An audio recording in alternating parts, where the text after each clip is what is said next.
It's presidential, the outcome evidential. We strive for higher mental. This time, no accidental. Miraculous day, gang. Hold on, I ain't even salute. You know what I mean? You already know, read, remember, repeat, the livest reading show on the planet. You know what I mean? Shit, man, how y'all feeling? I hope everybody's feeling good on this Wednesday. You know what I mean? It's the beginning of September. School started. I hope the kids are in a good space. I hope the parents are in a good space, man. But we got to do a lot of learning, man. A lot of this stuff that we doing now will set us up in the future. You know what I mean? So, without further ado, let's get into it. He lost confidence in his value. It was a time for a pep talk. He needed to reconnect with the hustler spirit that had held him to start the business in the first place. Remember, if just one person was interested, that means your idea has value. I reassured him, don't panic. Don't panic. Don't settle for something else unless it's right. There are companies out there who prey on people in your exact situation. Don't walk into their trap. Get back to work and wait for the right partner to emerge. I could address his uncertainty directly because I could relate to what he was feeling. When you pour everything you have into something and it doesn't work out, insecurity sets in. That's when you're vulnerable. The predators will sense that self-doubt and try to take advantage of it. I felt the same kind of vulnerability after I got dropped from Columbia. The self-doubt started to sabotage my energy. My fans probably didn't sense it, but it was there. Thankfully, my hustler spirit was stronger than any pessimism that might have infiltrated my spirit. I had the confidence and patience to wait until the right deal was in front of me. I believed in my value, and eventually I was rewarded for it. In just a couple of years, I went from being dropped to releasing one of the best-selling hip-hop albums of all time. Now the guys I used to sit next to that I hustle with, they would say I was lucky that Interscope came after me. But as my grandma would say, you were truly blessed. Wow. It might seem obvious, but people don't always see the value of a strong association. Sometimes, and this is especially true with artists, they get so caught up in their own hype that they don't think they need anyone to co-sign them. They believe their heat alone is more than enough to get the job done. It's great to have confidence, but never let your ego blind you to an association that can take you further than you'll go on your own. I saw this happen firsthand with a Philadelphia rapper named Gilly the Kid. He was brought to my attention by the legendary Philly disc jockey Cosmic Kev. At the time, I was riding sky high off my first couple of albums and constantly had people pitching me their artists. Kev was seasoned, so he knew the best way to get my attention was to approach me humbly. Yo, I've never asked you for anything. He told me, which was true, but I need one favor. I need you to listen to Gilly's joint, because this is going to pop. I had a lot of respect for Kev, so I gave it a listen. He was right. It felt like a hit. I liked the song so much I decided I would walk Gilly into Interscope. If you're not familiar with the term, it means that instead of making him pitch his music to an A&R, I would personally take his music to the executives in charge. Having someone walk you in is what you want as an artist. It allows you to bypass all the lower level people and talk directly with the top brass. It's especially valuable if the person walking you in just sold 25 million records for the label. Then you've really got everyone's attention. I played Gilly's song for one of the top executives. At first, they weren't as sold as I was. Then I told them my plan. Listen, I don't think it makes sense to put Gilly on G Unit, I explained. I didn't know if his sound would mesh with what we were doing at the time. But if you guys sign him, I'll give the project my full support. I'll put the battery in his pack. The executive said, okay, that changes things. Let's do it. If I co-signed it, they knew it was going to sell. We sent word back to Gilly that there was a deal on the table at Interscope. I forgot exactly how much they were offering, but I remember it being fair. Evidently, Gilly didn't see it that way. Nah, fuck that, he replied.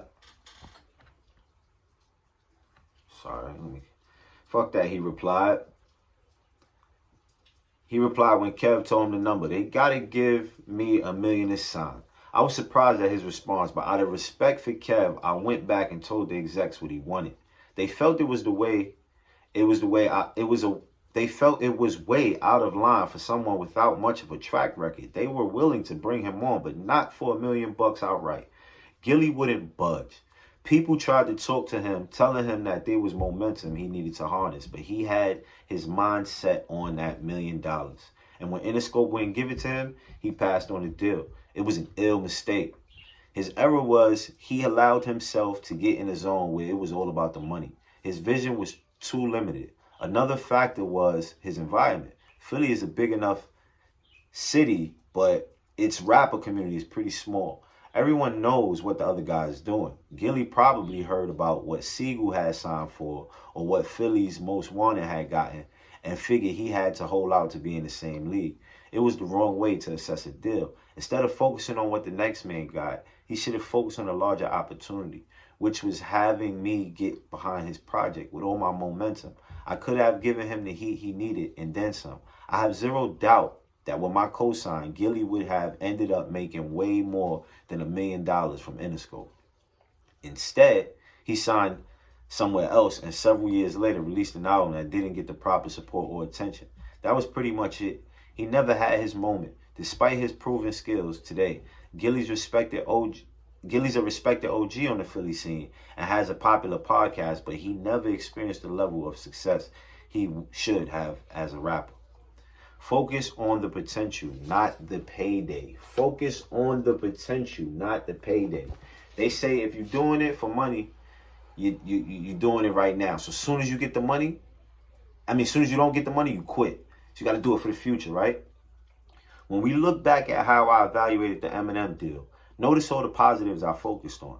Elite talent to work with, a lack of internal competition, and access to a new fan base. Now, notice what I didn't mention, money. I knew whatever number we agreed on would ultimately be irrelevant compared to what I would earn long term with the proper plan in place. My signing bonus with Shady Records was only $1 million, but I ended up earning so much money off that deal, the signing bonus is almost irrelevant. It might sound counterintuitive, especially in a chapter titled Know Your Value, but the first check you receive should never be your biggest concern. Always focus on the long-term potential instead. That was the principle behind one of the best business decisions I ever made, which was my deal with Vitamin Water back in 2004.